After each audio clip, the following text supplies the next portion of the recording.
To all my subscribers, I have a confession to make. The very first EV I was intent on owning, at least full EV, was the Tesla Cybertruck.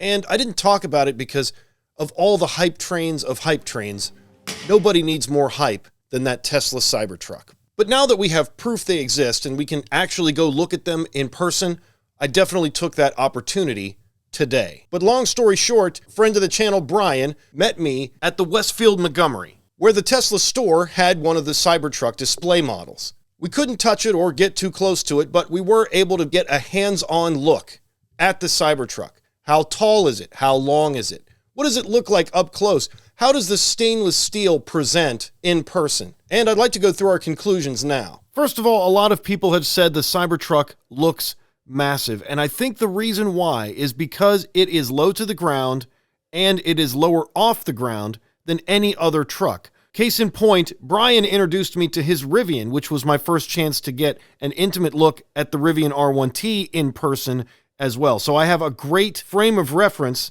as I was able to see both of these trucks for the first time today. And if I stand against the Rivian R1T, take a step back, and try to look over top of the roof, I am too short, even when the Rivian is at its lowest setting. However, if I just stand normally and look directly over the top of the highest part of the Cybertruck, I can see over it. So at 6 feet tall, the Cybertruck is shorter than me at the setting it was at on display. And it was confirmed that that was not the lowest setting. So the number one reason people think the Cybertruck is so massive is because the entire truck rides lower than most trucks. We all know lengthwise it's very similar to an F-150, but that presentation is what causes it to look so big. And to avoid confusion, I am referring to total vehicle height and not ground clearance. Because the Cybertruck's suspension is adjustable, ground clearance can vary depending on what function you decide to use the truck for. Another observation that Brian made that I totally agree with is the stainless steel looks muddy in person. And in order to get a mirror type shine on the stainless steel, research is going to need to be done. Because let's say you want to shine some cans on your 18-wheeler. Well, people know how to do that. But is that process going to work on the Cybertruck? And if it does, the amount of labor involved in getting that shine to a mirror finish is going to be astronomical. What size are the tires? 285, 65, R20, at least on the display models. What do the doorknobs look like? Well, this in the front and this in the back. There are no handles. So what the heck are these? You've got roof rack mounts over top of the bed and over top of the glass. And this button here looks like your tonneau cover and your tailgate. We have no idea how the tow hitch works or deploys or is set up because obviously that's been concealed, at least until the unveil. And if you were curious, right here is your charge port, and here's the rear camera. The third brake light has to be somewhere in the middle of this light also. There's no other way. Reverse lights are here. And the side markers are obviously to comply with federal regulations. Nobody was allowed to open the bed or the tonneau cover, but they did confirm that there are plugs in the bed. In the front, here are your tow hooks. There are two front cameras. First your autopilot hardware, and then a second front camera down here. Is this just a running light? I have to think probably, because the light from the light bar appears to be extremely diffused and soft. Therefore, I don't know if it can be used as anything but a running light, which means these are probably the headlights, high and low beam. Aside from the tires looking absolutely massive,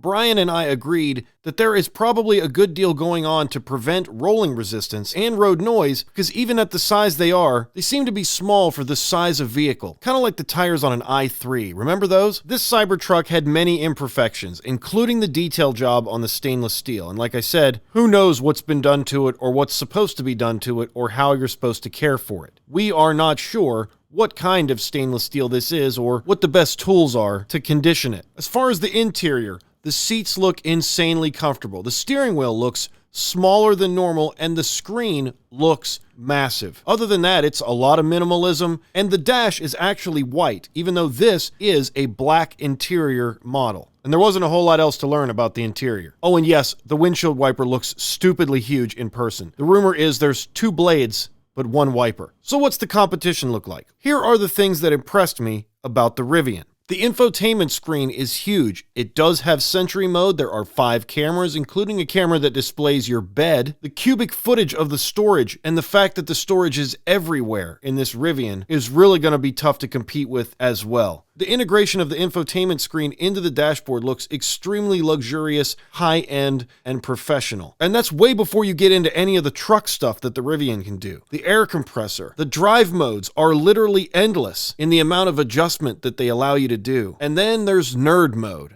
And I don't know if that's what it's called, but on this screen, everything you could possibly imagine as far as information is available to you. So if you are off-roading or driving in sport mode or towing or hauling, you know everything that's going on with the Rivian, how much it's being pushed, and how much you can continue to push it to get the performance you need for the situation that you've put your truck in. And that sounds extremely valuable for any truck person. So why am I talking about a Rivian during a Cybertruck video? Because we need to remember that these things are available on the market right now during the unveil. If those features aren't there for the Cybertruck, but the Cybertruck is more affordable, then that makes sense. If they're not there, but the Cybertruck is more expensive, then that doesn't make sense. The Rivian has a dual motor and quad motor configuration, and there's a significant difference in price. What's the price difference going to be between the Cybertruck dual motor and tri-motor versions? And what are the ranges going to be? We need to make sure we consider all these things during the unveil of the Cybertruck so we can establish an objective idea of just how revolutionary the Cybertruck is going to be. And with that, I'd like to conclude with something that my wife told me as soon as I asked her what her impressions were